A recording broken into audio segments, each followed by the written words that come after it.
कभी नहीं चाहूंगा कि जो इंडिया का लेजेंड हो, लिविंग लेजेंड हो, मतलब वो हार का सामना टुवर्ड्स द एंड उसको करना पड़े। मतलब चाहे अच्छी टीम जीते या जिसने अच्छा खेला वो जीते ना भाई। ये आईपीएल है यार, ये इंडिया का मैच। अच्छा अब मेरा इंडिया का मैच इंडिया हारा होता तो आपको दुख ना होता? बहुत दुख होता। आज आप राजस्थान के फैन है, I am happy for you कि आपकी टीम आज महेंद्र सिंह धोनी इंडिया के लिए क्यों नहीं खेल रहे? नहीं, मैं वो नहीं कह रहा हूं, मैं कह रहा हूं आईपीएल में यार राहुल, हर इंसान एक टीम पकड़ता है। आपने राजस्थान पकड़ी थी, मैंने चेन्नई पकड़ी, और जिस तरह से, ठीक है मैं मानता हूं कि मैं तो हाफ में स्टेज पे मैंने कहा था अगर चेन्नई ये रन नहीं बना पाएगा तो कब बनाएगा। मैंने रचिन रविंद्र और रविंद्र जडेजा, ये ऋतुराज गायकवाड़, रचिन रविंद्र को अपने पहले ओवर में आउट कर दिया, 3 ओवर में 5 रन थे और राहुल त्रिपाठी लगे हुए थे। चलो ऋतुराज ने इनिंग खेल दी। टुवर्ड्स द एंड मुझे लगता है रविंद्र जडेजा भी गलती कर गए यार, बहुत स्लो खेला। आपको छिक्के चाहिए, आपको छिक्के चाहिए। जब धोनी आए हैं बाय द वे, उस वक्त ऑलरेडी सिचुएशन इंपॉसिबल थी। 3 ओवर में एक स्टेज पे 45 रन थे, नहीं बनते हम जानते हैं, पर जब इन्होंने 19 ओवर में 2 छक्के मारे, एक जडेजा ने मारा, एक धोनी ने मारा, गेम ऑन थी बॉस। 6 बॉलों में अगर 20 रन है और धोनी ने पहला बॉल खेलना है तो कांपता बॉलर है, बॉलर का हाथ कांपता है। अब वो लो फुल टॉस था, धोनी से कनेक्ट नहीं हुआ। Head Mayar of all people, उन्होंने कैच पकड़ लिया, ऐसा कैच पकड़ गया, वेरी गुड आउटफील्डर, ऐसा कैच यार राहुल, वो कैच ये वाला कैच नहीं था, वो उन्होंने ऐसा कैच पकड़ा यार, मतलब कमाल कर दिया। बट आई रियली फील, मतलब looking at Dhoni I really feel sorry. मेरा आपसे एक सवाल है, मतलब वो देखो आज 182 उनकी टीम को बनाना चाहिए। अब ठीक है, हम यही कहेंगे कि धोनी ने फिनिश नहीं किया, बट द फैक्ट इज कि मैच आप धोनी के कारण नहीं आ रहे हो, मैच आप हारे हो जो आपने बीच में ही जो चल रहा था, जो टीम बनाई हुई है, बट आप इवेंचुअली 6 रन से हारे हो। एक छक्का मैच जिता सकता था ना, वो एक छक्का नहीं आया। नहीं धोनी ही मार सकते थे ना, जिताता है, क्यों नहीं जिताता? वो डायलॉग तो ये था ना गौतम, पर धोनी का आपने इंटरव्यू नहीं पढ़ा जो अभी दिया स्टार स्पोर्ट्स पे लेटेस्ट चल रहा है, उसका प्रोमो चल रहा है। उन्होंने बताया कि देखो जब आप एंड में आते हो, आप हर बॉल पे छक्का मारने जाते हो, और वो जो टीजर चल रहा है इंटरव्यू का, वो खत्म होता है एक छक्का मैच जिता देता है, मैच जिता सकता है। और आज वही हुआ, एक छक्का ही मैच जिता सकता था जी। पहली बॉल पे छक्का आ जाता, चलो मैं कहता हूँ कनेक्ट हो जाती, 14 रन रह गए थे 5 बॉल में, फिर तो था ही राजस्थान, अमेरिकन पिस्ताचियोस, और सामने धोनी होते ना तो कापता और राजस्थान। एक छोटा सा सवाल पूछूं हाइंडसाइट में, पता नहीं हाइंडसाइट उनसाइड नहीं, बट अगर दिल बैठ गया, क्या ऐसा हो सकता था कि आज आप ओवरटर्न को पहले भेज देते महेंद्र सिंह धोनी? नहीं भेज सकते थे, बट मैं आज एक तो देखो धोनी ने आज ये प्रूव किया कि वो भी इंसान है हमारी तरह। क्रिटिसिज्म उनके ऊपर जो आया कि 9 नंबर वो उसका असर दिखा, वो साथ गए आज आप सबको, हम सबको गलत प्रूव करने के लिए। Secondly I think it was a very clever ploy, but वो लेट कर गए। क्लेवर प्लॉय ये था कि वो जाते मारते आउट हो जाते तो जेमी ओवरटन अभी भी थे, अगर जेमी ओवरटन चले जाते और वो आउट हो जाते तो धोनी के पीछे कोई नहीं था, ठीक है। तो मैं उस लिहाज से मानता हूं कि धोनी अगर चले भी गए, उन्होंने थोड़ा लेट किया, उन्होंने एक चौका मारा उसी ओवर में, आई थिंक चौका मारा था ये तुषार को पहले, और फिर उन्होंने छक्का मारा। तो उन्होंने उस 19वें ओवर में एक चौका धोनी ने मारा, एक छक्का धोनी ने मारा, और लास्ट बॉल स्वीप छक्का मार दिया जडेजा ने। बट सर चेन्नई ने भाई उस ओवर में ऐसे हुआ ना, हाँ उसी में हुआ यार, हाँ ठीक है। मैं सो मेरा पॉइंट है कि धोनी जो देख के बताओ ना, जो स्पिनर का ओवर था जैसे फॉर एग्जांपल, उसमें एक आधा छक्का उनका लग जाता, वो ले गए अपने लिए, पर शायद जेमी ओवरटन पड़े हुए थे बाहर, वो बैठे हुए थे। सो जो आप कह रहे हैं उन्होंने ठीक किया जिस नंबर पर वो आए, हालांकि ठीक है जेमी ओवरटन पीछे, अब जेमी ओवरटन भी जब आए हैं तो 5 बॉल में 19 रन थे, 20 रन, उन्होंने एक छक्का भी मारा, ठीक बोल रहे हैं, बट फिर वही बात हो गई ना। सो बेसिकली क्या हुआ था मैं आपको बता दूं, 18 ओवर में, यानी जब 18 ओवर हो चुके थे, चेन्नई का स्कोर था 144 रन 5 विकेट के नुकसान पर।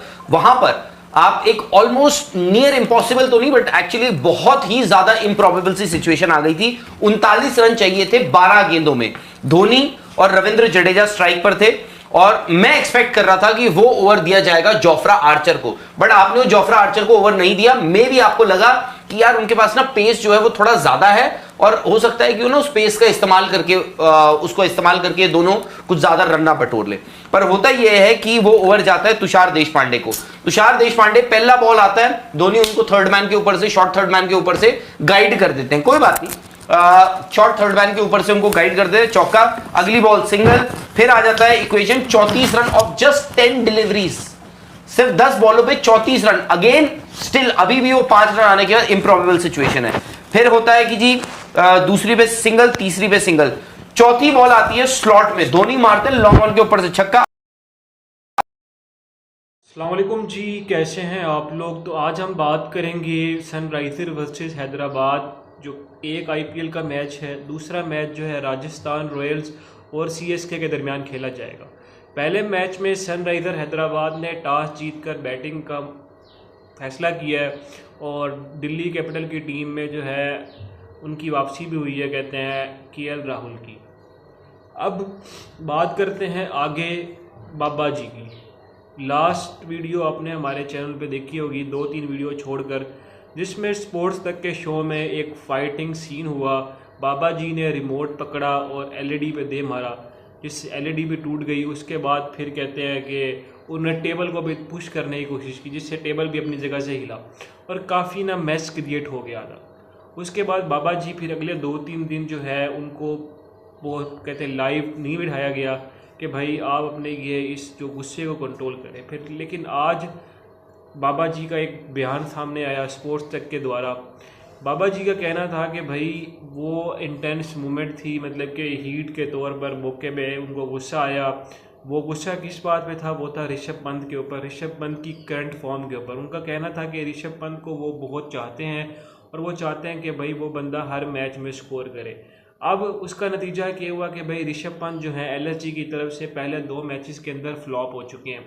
दूसरे मैच के अंदर तो वो एक ऐसी फंसी हुई इनिंग खेल के गए हैं कि अगर वो पहली बॉल पर आउट हो जाते तो इस बात का इतना दुख नहीं होना था। लेकिन उसके बाद क्या हुआ भाई, बाबा जी ने एलईडी पकड़ी है, रिमोट पकड़ा, मारा, दे के एलईडी पे दे मारा, जिसकी वजह से क्या हुआ, एलईडी वहीं पर टूट गई और फिर वो जो टेबल पड़ा था उन्होंने उसको भी धक्का दिया। तो बाकी जो लोग थे, विक्रांत गुप्ता, वो बैठा देख रहा था कि भाई ये बंदा कर क्या रहा है, इसको मैं क्या कहूँ। लाइव थे ना, कुछ कह नहीं सकता था। उसके बाद पता नहीं बेचारे बाबा जी की कितनी उसने बेइज्जती की होगी या क्या उसके साथ कुछ हुआ होगा, ये तो बाबा जी को ही पता है। तो उसी के ऊपर विक्रांत गुप्ता ने आज भी, जब वो लाइव कर रहे थे तो भाई सामने जो रिमोट पड़े थे उनके, तो विक्रांत गुप्ता ने बेइज्जती के तौर पे बाबा जी को पॉइंट लगाते हुए कहा कि भाई ये रिमोट जो है ना साइड पे कर लो, बाबा कोई पता नहीं है ये दूसरी एलईडी भी फूंक देगा। लेकिन कुछ जो है, कुछ लोग कह रहे थे कि भाई ये विक्रांत गुप्ता का पब्लिसिटी स्टंट है व्यूज़ के लिए। लेकिन आप सब जानते हैं कि भाई विक्रांत गुप्ता की जितनी फ़ैन फॉलोइंग है, जितना उसका मतलब कि उसने जर्नलिज्म में उसका नाम है, तो वो बंदा व्यूज़ के लिए ऐसा नहीं कर सकता। अगर वो बंदा बगैर व्यूज़ के कुछ भी बात ऐसी कोई भी कर देगा ना, तो उसका व्यूज़ तो आना ही आना है। तो बाकी यही बातें थी, हमने अब आपके साथ शेयर किया है इसका क्लिप, तो आप देखकर इसको एंजॉय करें कि भाई किस तरह से ये विक्रांत गुप्ता ने बाबा जी के खिलाफ थोड़ी सी बेइज्जती की है। बाबा जी को मजबूरन जो है वो स्पोर्ट्स तक पे आए थे, उनको माफ़ी मांगनी पड़ी। उन्होंने कहा कि भाई वो आइंदा से आप इनका ख्याल रखेंगे। वो चाहते हैं कि उन्होंने ना मतलब बाल को गोल मोल करने की कोशिश की। उनका कहना था कि भाई वो आइंदा से ऐसा इसका इस तरह से वो माफ़ी मांगते हैं कि आइंदा से वो इस तरह से नहीं करेंगे। फिर बाबा ने भाई सबके सामने आपको लग पता है कि हाथ जोड़कर हमसे माफ़ी मांगी है। तो अगर आपको इस तरह की हमारी वीडियोस पसंद आती हैं तो हमारे चैनल को लाइक कर सकते हैं, शेयर कर सकते हैं, सब्सक्राइब कर सकते हैं, ताकि हमारी हर आने वाली लेटेस्ट वीडियो आप तक पहुंच सके। बाकी हम आपसे नेक्स्ट मिलते हैं नेक्स्ट वीडियो में सनराइज़र हैदराबाद और सीएसके के पोस्ट मैच में। तो सनराइज़र हैदराबाद और दिल्ली कैपिटल के पोस्ट मैच में। तो उस वक्त तक के लिए मुझे दीजिएगा इजाज़त। अल्लाह निगहबान।